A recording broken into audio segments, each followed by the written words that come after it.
Hi friends, ಎಲ್ಲರಿಗೂ ಕೂಡ ಮತ್ತೊಮ್ಮೆ ನಮ್ಮ ಚಾನಲ್ಗೆ ನಿಮಗೆ ಸ್ವಾಗತ. ಇವತ್ತಿನ ಒಂದು ವಿಡಿಯೋದಲ್ಲಿ ನಾವು ಏನಪ್ಪ ನೋಡೋಣ ಅಂತ ಅಂದರೆ, ಇಲ್ಲಿ ಸೆಪ್ಟೆಂಬರ್ 3, 2025 ಪ್ರಚಲಿತ ಘಟನೆಗಳನ್ನು ಈ ಒಂದು ತರಗತಿಗಳಲ್ಲಿ ನೋಡ್ಕೊಳ್ತಾ ಹೋಗೋಣ. ಅದಕ್ಕೂ ಮುಂಚೆ ನೀವೇನಾದರೂ ಫಸ್ಟ್ ಟೈಮ್ ನಮ್ಮ ಚಾನಲ್ಗೆ ಬಂದಿದ್ದರೆ ಈಗಲೇ ತಪ್ಪದೆ ನಮ್ಮ ಚಾನಲ್ನ ಸಬ್ಸ್ಕ್ರೈಬ್ ಮಾಡ್ಕೊಳ್ಳಿ. ಮುಂದೆ ಬರ್ತಕ್ಕಂಥ ಬೆಲ್ ಐಕನ್ನ ಕ್ಲಿಕ್ ಮಾಡಿ ಸೆಲೆಕ್ಟ್ ಮಾಡ್ಕೊಳ್ಳಿ. ಯಾಕೆ ಅಂತ ಅಂದರೆ ಮುಂದೆ ಬರ್ತಕ್ಕಂತಹ ಎಲ್ಲ ತರಗತಿಗಳನ್ನು ಫ್ರೀಯಾಗಿ ನೀವು ನೋಡ್ಕೊಳ್ತಾ ಹೋಗ್ಬೋದು. ತುಂಬ ಇಂಪಾರ್ಟೆಂಟಾಗಿ ಪ್ರಚಲಿತ ಘಟನೆಗಳನ್ನು ನಮ್ಮ ಒಂದು ಚಾನಲಲ್ಲಿ ಕೊಡುವಂಥ ಪ್ರಯತ್ನವನ್ನು ನಾವು ಮಾಡ್ತಾ ಹೋಗ್ತಾ ಇದ್ದೇವೆ. ಯೂಸ್ಫುಲ್ ಆದರೆ ಪ್ಲೀಸ್ ಎಲ್ಲರೂ ಕೂಡ ಸಹಕಾರ ಮಾಡಿ, ಸಬ್ಸ್ಕ್ರೈಬ್ ಮಾಡಿ, ನಿಮ್ಮ ಎಲ್ಲ ಸ್ನೇಹಿತರೊಂದಿಗೆ ವಿಡಿಯೋನ ಶೇರ್ ಮಾಡುವುದರ ಮೂಲಕ ನೀವು ನಮಗೆ ಸಪೋರ್ಟ್ನ ಮಾಡಬಹುದು. ನೋಡಿ, ಇವತ್ತಿನ ಒಂದು ಮೊದಲನೇ ಪ್ರಶ್ನೆ ಏನಪ್ಪ ಅಂತ ಅಂದರೆ, ಒಂದು ನ್ಯೂಸಲ್ಲಿ ಹರಿದಾಡ್ತಾ ಇರ್ತಕ್ಕಂಥ ಒಂದು ಯೋಜನೆ ಇದೆ. ಏನಪ್ಪ ಅಂತ ಅಂದರೆ ಸಮೃದ್ಧ ಎಂಬತಕ್ಕಂತಹ ಒಂದು ಯೋಜನೆ. ಈ ಒಂದು ಯೋಜನೆಯಡಿಯಲ್ಲಿ ಟೋಟಲ್ಲಾಗಿ ಬೇರೆ ಬೇರೆ ಗ್ರಾಮಗಳನ್ನು ಇಲ್ಲಿ ಏನಪ್ಪ ಮಾಡ್ತಿದ್ದಾರೆ ಅಂತಂದರೆ ಆಯ್ಕೆಗಳನ್ನು ಇಲ್ಲಿ ಮಾಡ್ಕೊಳ್ತಾ ಇದ್ದಾರೆ. ಏನು ಮಾಡ್ಕೊಳ್ತಿದ್ದಾರೆ? ಗ್ರಾಮಗಳನ್ನು ಆಯ್ಕೆ ಮಾಡ್ಕೊಳ್ತಾ ಇದ್ದಾರೆ. ಸಮೃದ್ಧ ಯೋಜನೆಯಡಿಯಲ್ಲಿ ಎಷ್ಟು ಪಂಚಾಯಿತಿ ಅಥವಾ ಗ್ರಾಮಗಳನ್ನು ಇಲ್ಲಿ ತೆಗೆದುಕೊಳ್ಳಲಾಗಿದೆ ಅಂತ ಇಲ್ಲಿ ಅಥವಾ ಆಯ್ಕೆಯನ್ನು ಮಾಡಿಕೊಳ್ಳಲಾಗಿದೆ ಅಂತ ಇಲ್ಲಿ ಪ್ರಶ್ನೆ ಕೇಳ್ಬೋದು. ಮತ್ತು ಇನ್ನೊಂದು ಪ್ರಶ್ನೆ ಏನು ಬರ್ಬೋದಪ್ಪ ಅಂತಂದರೆ, ಸಮೃದ್ಧ ಯೋಜನೆ ಇದು ಯಾವ ಇದಕ್ಕೆ ಸಂಬಂಧ ಹೊಂದಿದೆ ಅಥವಾ ಈ ಕೆಳಗಿನ ಹೇಳಿಕೆಗಳನ್ನು ಪರಿಗಣಿಸಿ ಈ ಹೇಳಿಕೆಗಳಲ್ಲಿ ಸಮೃದ್ಧ ಯೋಜನೆಗೆ ಸಂಬಂಧಪಟ್ಟಂತೆ ಯಾವ ಹೇಳಿಕೆಗಳು ಸರಿಯಾಗಿವೆ ಅಂತ ಇಲ್ಲಿ ಹೇಳಿಕೆಗಳ ರೂಪದಲ್ಲಿ ಪ್ರಶ್ನೆಗಳನ್ನು ಕೇಳಬಹುದು. ಯಾಕೆ ಅಂತಂದರೆ ಈಗ ಇತ್ತೀಚಿನ ದಿನಗಳಲ್ಲಿ KPSC ಮತ್ತು ಕರ್ನಾಟಕ ಎಕ್ಸಾಮಿನೇಷನ್ ಅಥಾರಿಟಿ ಎಲ್ಲವೂ ಕೂಡ ಹೇಳಿಕೆ ರೂಪದಲ್ಲಿ ಪ್ರಶ್ನೆಗಳು ಬರ್ತಾ ಇದ್ದಾವೆ. ಅದಕ್ಕಾಗಿ ಈ ರೀತಿಯಾಗಿ ಪ್ರಶ್ನೆಗಳನ್ನು ಕೇಳ್ತಕ್ಕಂಥ ಒಂದು ಏನಪ್ಪ ಅಂತಂದರೆ ಒಂದು ಸಂಭಾವನೆ ಜಾಸ್ತಿ ಇರ್ತದೆ ಅಂತ ಹೇಳ್ಬೋದು. ಓಕೆ, ನಾವು ಈಗ ತರಗತಿಗಳನ್ನು ನೋಡ್ಕೊಳ್ತಾ ಹೋಗೋಣ. ನೋಡಿ, ಮೊದಲನೇದಾಗಿ ಬೇರೆ ಬೇರೆ ಆರ್ಟಿಕಲ್ಸ್ಗಳಿದ್ದಾವೆ. ಆರ್ಟಿಕಲ್ಸ್ಗಳನ್ನು ನೋಡಿ ನಾವು ತರಗತಿಗಳ ಒಂದು ಏನು ಸಮೃದ್ಧ ಯೋಜನೆ ಇದೆ ಮುಂದೆ ಬರ್ತದೆ ಅಲ್ಲಿ ನಾವು ಆನ್ಸರ್ಗಳನ್ನು ಮಾಡೋಣ. ಯಾರಿಗಾದರೂ ಗೊತ್ತಿದ್ರೆ ಈಗಲೇ ಮೊದಲು ಕಾಮೆಂಟ್ ಮಾಡಿ. ಗೊತ್ತಾಗಿಲ್ಲ ಅಂತಂದರೆ ನೀವು ತರಗತಿಗಳನ್ನು ಕಂಪ್ಲೀಟಾಗಿ ನೋಡಿದ್ರೆ ನಿಮಗೆ ಯೂಸ್ಫುಲ್ಲಾಗಿ ಅರ್ಥ ಆಗ್ತದೆ. ಈ ಒಂದು ಆರ್ಟಿಕಲ್ ಏನಪ್ಪ ಅಂತಂದರೆ ಸ್ವದೇಶಿ ವಿಕ್ರಮ್ ಮೈಕ್ರೋಚಿಪ್ ಅಂತ. ನೋಡಪ್ಪ, ಏನಪ್ಪ ಇದು ವಿಕ್ರಮ್ ಚಿಪ್ಪು, ಮೈಕ್ರೋಚಿಪ್ ಅಂದರೆ ಏನು ಅಂತ ನಿಮಗೆ ಪ್ರಶ್ನೆ ಕೇಳ್ಬೋದು. ಏನಪ್ಪ ಮೈಕ್ರೋಚಿಪ್ ಅಂತ ಅಂದರೆ ಸೆಮಿಕಂಡಕ್ಟರ್ ಕ್ಷೇತ್ರದಲ್ಲಿ ಹೊಸ ಮೈಲಿಗಲ್ಲು, ಆತ್ಮನಿರ್ಭರ ಭಾರತಕ್ಕೆ ಬಲ ಅಂತ. ಅಂದರೆ ಆಲ್ಮೋಸ್ಟ್ ನೀವೇನಾದರೂ ಫೋನ್ ಆಗಿರ್ಬೋದು, ನಿಮ್ಮ ಒಂದು ಬ್ಯಾಟ್ರೀಸ್ ಆಗಿರ್ಬೋದು, ಏನಾದರೂ ಯೂಸ್ ಮಾಡಬೇಕಪ್ಪ ಅಂತಾರೆ ಅಲ್ಲಿ ಸೆಮಿಕಂಡಕ್ಟರ್ ಯೂಸ್ ಆಗಿರ್ತದೆ.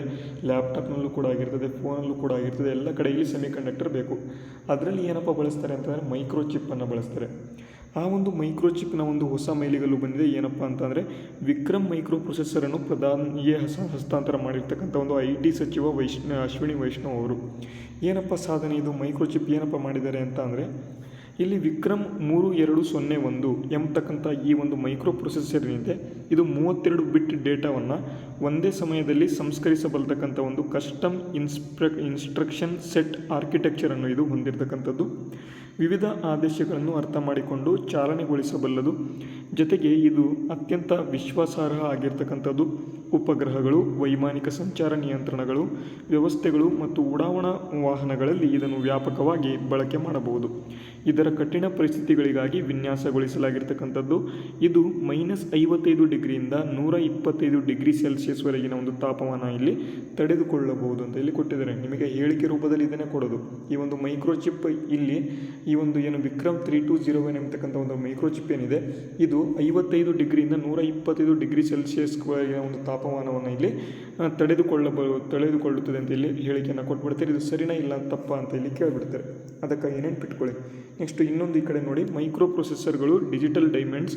ಕಳೆದ ಒಂದು ಶತಮಾನವು ತೈಲದಿಂದ ರೂಪುಗೊಂಡಿತು. ಈ ಶತಮಾನವು ಒಂದು ಚಿಕ್ಕ ಚಿಪ್ನಿಂದ ಇಲ್ಲಿ ರೂಪುಗೊಳ್ಳುತ್ತದೆ ಅಂತ ಇಲ್ಲಿ ಬೇರೆ ಬೇರೆ ಮಾಹಿತಿಗಳನ್ನು ಕೊಟ್ಟಿದ್ದಾರೆ. ಭಾರತದ ಸೆಮಿಕಂಡಕ್ಟರ್ ಉದ್ಯಮವು ತೀವ್ರವಾಗಿ ಬೆಳೆಯುತ್ತಿದ್ದು ಸರ್ಕಾರ ಮತ್ತು ಖಾಸಗಿ ಕ್ಷೇತ್ರದ ಒಂದು ದೊಡ್ಡ ಹೂಡಿಕೆಗಳು ಈ ಕ್ಷೇತ್ರವನ್ನು ಜಾಗತಿಕ ಮಟ್ಟದಲ್ಲಿ ಸ್ಪರ್ಧಾತ್ಮಕವಾಗಿಸಲಿವೆ ಅಂತ ಇಲ್ಲಿ ಮಾಹಿತಿಗಳನ್ನು ಕೊಟ್ಟಿದ್ದಾರೆ. ಹಾಗಾದರೆ ಇಲ್ಲಿ ಪ್ರಧಾನಿ ನರೇಂದ್ರ ಮೋದಿಯವರು ಕೂಡ ಇಲ್ಲಿ ಏನಪ್ಪ ಘೋಷಣೆ ಮಾಡಿದ್ದಾರೆ ಅಂತಂದರೆ DLI ಯೋಜನೆ ಪುನರ್ರಚನೆ ಅಂತ ಕೊಟ್ಟಿದ್ದಾರೆ. ಪ್ರಧಾನಿ ನರೇಂದ್ರ ಮೋದಿಯವರು ಇಲ್ಲಿ ಘೋಷಣೆ ಅಂತ.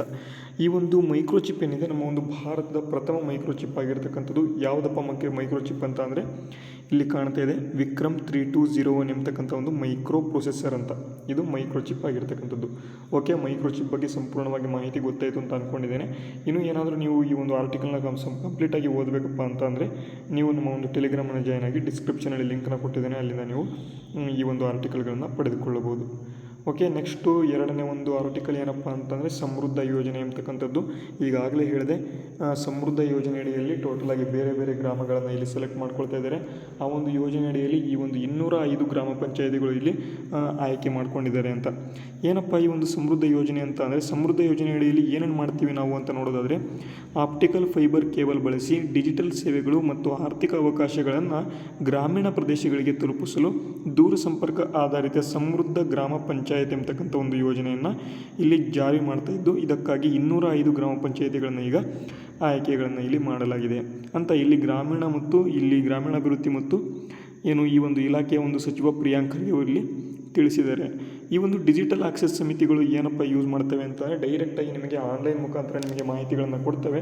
ಈ ಒಂದು ಸಮೃದ್ಧ ಯೋಜನೆ ಅಡಿಯಲ್ಲಿ ನೀವು ಡಿಜಿಟಲ್ ಸೇವೆಗಳು ಆಗಿರ್ಬೋದು ಮತ್ತು ಆರ್ಥಿಕ ಅವಕಾಶಗಳು ಏನಿರ್ತವೆ ಅದನ್ನು ಗ್ರಾಮೀಣ ಪ್ರದೇಶಗಳಿಗೆ ಏನಪ್ಪ ಮಾಡ್ತಾರೆ ಅಂತಂದರೆ, ಈ ಒಂದು ಫೈಬರ್ ಅಥವಾ ಕೇಬಲ್ ಬಳಸಿ ಇದರಲ್ಲಿ ತೆಗೆದುಕೊಂಡು ಇಲ್ಲಿ ಹೋಗ್ತಾರೆ ಅಂತ ಇಲ್ಲಿ ಕೊಟ್ಟಿದ್ದಾರೆ. ಇದು ಸಮೃದ್ಧ ಯೋಜನೆಗೆ ಸಂಬಂಧಪಟ್ಟಂಥ ಮಾಹಿತಿ. ಎಷ್ಟು ಗ್ರಾಮ ಪಂಚಾಯತಿಗಳನ್ನು ಆಯ್ಕೆ ಮಾಡ್ಕೊಳ್ತಾ ಇದ್ದಾರೆ ಅಂತ ಅಂದರೆ 205 ಗ್ರಾಮ ಪಂಚಾಯತಿಗಳನ್ನು ಆಯ್ಕೆಯನ್ನು ಇಲ್ಲಿ ಮಾಡ್ಕೊಳ್ತಾ ಇದ್ದಾರೆ. ಇದೇ ಪ್ರಶ್ನೆ ಬರ್ತದೆ, ನೆನ್ಪಿಟ್ಕೊಳ್ಳಿ. ಓಕೆ, ಮುಂದಿನ ಆರ್ಟಿಕಲ್ ನೋಡಿ. ಇಲ್ಲಿ ಅಧ್ಯಕ್ಷ ಟ್ರಂಪ್ ವಿರುದ್ಧ ಅಮೆರಿಕದ ಮಾಜಿ NSA ಜೇಕ್ ಸುಲ್ಲಿವನ್ ಇಲ್ಲಿ ಆರೋಪ ಅಂತ ಇಲ್ಲಿ ಕೊಟ್ಟಿದ್ದಾರೆ.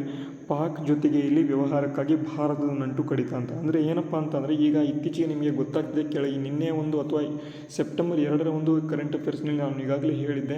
ಏನಪ್ಪ ಅಂತಂದರೆ, ಟ್ರಂಪ್ ಎಲ್ಲ ಒಂದು ಬೇರೆ ಬೇರೆ ದೇಶಗಳಿಗೆ ಸ್ಯಾಂಕ್ಷನ್ ಹೇರೋ ಕಾರಣದಿಂದಾಗಿ ಭಾರತ, ಚೀನಾ ಮತ್ತು ರಷ್ಯಾ ಈ 3 ದೇಶಗಳು ಇಲ್ಲಿ ಒಗ್ಗೂಡಿಸಿ ಅಮೆರಿಕ ದೇಶವನ್ನು ಇಲ್ಲಿ ಏನಪ್ಪ ಅಂತಂದರೆ ಅವರನ್ನು ಕೆಳಗಿಳಿಸ್ಬೋದು ಅಥವಾ ಅಮೆರಿಕ ದೇಶದಕ್ಕೆ ನಾವು ಸಡ್ಡು ಹೊಡೆಯಬಹುದು ಅಂತ ಇಲ್ಲಿ ಒಂದು ಆರ್ಟಿಕಲ್ ಬಂತು. ನಿನ್ನೆ ಒಂದು ವಿಡಿಯೋ ಯಾರು ನೋಡಿಲ್ಲ ಎಲ್ಲರೂ ಕೂಡ ನೋಡ್ಕೊಂಡು ಬನ್ನಿ, ತುಂಬ ಇಂಪಾರ್ಟೆಂಟ್ ಇದೆ. ಇಲ್ಲಿ ಅಧ್ಯಕ್ಷ ಟ್ರಂಪ್ ವಿರುದ್ಧ ಅಮೆರಿಕದ ಮಾಜಿ NS ಜೇಕ್ ಸುಲ್ಲಿವನ್ ಆರೋಪ ಅಂತ. ಅಂದರೆ ಇಲ್ಲಿ ಟ್ರಂಪ್ ಅವರು ಈ ರೀತಿಯಾಗಿ ಮಾಡ್ತಾ ಇರೋದು ಸರಿಯಲ್ಲ ಅಂತ ಹೇಳಿ ಆರೋಪವನ್ನು ಇಲ್ಲಿ ಮಾಡಿದ್ದಾರೆ. ಭಾರತ ಅಮೆರಿಕದ ಜೊತೆಗೆ ಇಲ್ಲಿ ಇರಬೇಕು ಅಂತ ಇಲ್ಲಿ ಅವರು ಆರೋಪವನ್ನು ಮಾಡಿದ್ದಾರೆ. ಇದಕ್ಕೆ ಸಂಬಂಧಪಟ್ಟ ಒಂದು ಆರ್ಟಿಕಲ್ ಇದೆ. ಓಕೆ, ಇದನ್ನು ನೀವು ಟೆಲಿಗ್ರಾಮ್ನಲ್ಲಿ ಶೇರ್ ಮಾಡಿರ್ತೇನೆ, ನೀವು ಬೇಕಾದರೆ ಓದ್ಕೋಬೋದು.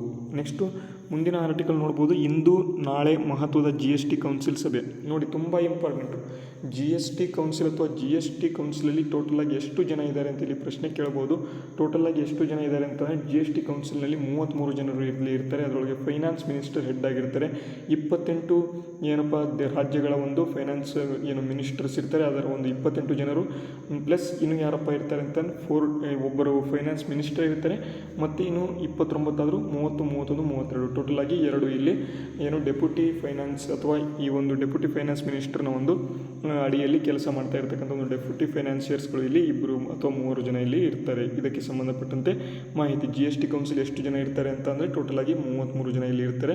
ನೆನ್ಪಿಟ್ಕೊಳ್ಳಿ, ಪ್ರಶ್ನೆಗಳು ಇಲ್ಲಿಂದ ಬರ್ತದೆ. ಇಲ್ಲಿ 4 ಸ್ಲ್ಯಾಬ್ ಬದಲು ಅಂದರೆ 5%, 12%, 18%, 30% ಅಂತ ಇಲ್ಲಿ ಸ್ಲ್ಯಾಬ್ಗಳು ಇದ್ದಾವೆ. GST ಸ್ಲ್ಯಾಬ್ಗಳು 5% GST ಕೊಡ್ತೀವಿ, 18% GST ಕೊಡ್ತೀವಿ, 12% GST ಕೊಡ್ತೀವಿ ಮತ್ತು 30% GST ಕೊಡ್ತೀವಿ ಅಂತ ಕೆಲವೊಬ್ಬರು ಇಲ್ಲಿ ಹೇಳ್ತಾ ಇರ್ತಾರೆ.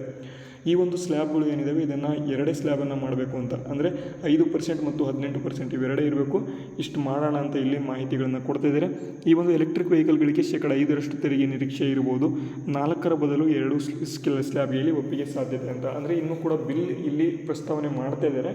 ಇದು ಯಾಕೆ ಆಗಬೇಕು ಅಂತಂದರೆ, ಬಿಲ್ ಲೋಕಸಭೆಯಲ್ಲಿ ಪಾಸಾಗಿ ರಾಜ್ಯಸಭೆಗೆ ಹೋಗಿ ರಾಜ್ಯಸಭೆಯಲ್ಲೂ ಕೂಡ ಪಾಸಾಗಿ ಅದು ಪ್ರೆಸಿಡೆಂಟ್ ಅಥವಾ ಇಲ್ಲಿ ದ್ರೌಪದಿ ಮುರ್ಮು ಅವರ ಒಂದು ಹಸ್ತಾಕ್ಷರ ಆದ ನಂತರ ಇದು ಯಾಕ್ಟ್ ಆಗುತ್ತೆ. ನೆಕ್ಸ್ಟು ಇಲ್ಲಿ ಚರ್ಚೆಗೆ ನೆಕ್ಸ್ಟು ಇಲ್ಲಿ ಡೈರೆಕ್ಟಾಗಿ ನಮಗೆ ಬರ್ತದೆ ಅಂತ ಇಲ್ಲಿ ಹೇಳ್ಬೋದು. ನೆಕ್ಸ್ಟು ಅದೇ ಸೇಮ್ ಇದೆ. ಅಕ್ಟೋಬರ್ 9ರಿಂದ 2026-27 ಒಂದು ಬಜೆಟ್ ತಯಾರಿ ಅಂತ ಇಲ್ಲಿ ಕೊಟ್ಟಿದ್ದಾರೆ. 26-27ನೇ ಸಾಲಿನ ವಾರ್ಷಿಕ ಬಜೆಟ್ ತಯಾರಿಸತಕ್ಕಂಥ ಒಂದು ಕಾರ್ಯವನ್ನು ಹಣಕಾಸು ಸಚಿವಾಲಯ ಅಕ್ಟೋಬರ್ 9ರಿಂದ ಇಲ್ಲಿ ಆರಂಭ ಮಾಡ್ತಾ ಇದೆ ಅಂತ ಇಲ್ಲಿ ಕೊಟ್ಟಿದ್ದಾರೆ. ಇಲ್ಲಿ ವೆಚ್ಚ ಕಾರ್ಯವನ್ನು ಅಧ್ಯಕ್ಷತೆಯಲ್ಲಿ ಬಜೆಟ್ ಪೂರ್ವ ಒಂದು ಸಭೆಗಳು ಅಂದು ಆರಂಭವಾಗ್ತವೆ ಅಂತ ಇಲ್ಲಿ ಕೊಟ್ಟಿದ್ದಾರೆ. ಇದನ್ನು ಅಷ್ಟು ಇಂಪಾರ್ಟೆಂಟ್ ಅಲ್ಲ, ಆದರೆ ಗೊತ್ತಿರಬೇಕು. ನೆಕ್ಸ್ಟು ಇಂದಿನಿಂದ GST ಮಂಡಳಿ ಸಭೆ ಅಂದರೆ GST ಕೌನ್ಸಿಲ್ನ ಒಂದು ಸಭೆ ನಡೀತಾ ಇದೆ. ಯಾಕಪ್ಪ ಅಂತಂದರೆ ಈಗಾಗಲೇ ಹೇಳಿದೆ 5% ಮತ್ತು 18% ಸ್ಲ್ಯಾಬ್ಗಳು ಏನಿದ್ದಾವೆ ಈ ಒಂದು ಸ್ಲ್ಯಾಬ್ಗಳನ್ನು 2 ಸ್ಲ್ಯಾಬ್ಗಳನ್ನು ಮಾಡಬೇಕು. 4 ಸ್ಲ್ಯಾಬ್ ಬದಲಿಗೆ 5, 12, 18, 30% ಒಂದು ಸ್ಲ್ಯಾಬ್ಗಳನ್ನು ತೆಗೆದು 5% ಮತ್ತು 12% ಸ್ಲ್ಯಾಬ್ಗಳನ್ನು ತೆಗೆದುಕೊಂಡು ಬರಬೇಕು ಅಂತ ಇಲ್ಲಿ ಮಾಹಿತಿಯಲ್ಲಿ ಕೊಟ್ಟಿದ್ದಾರೆ.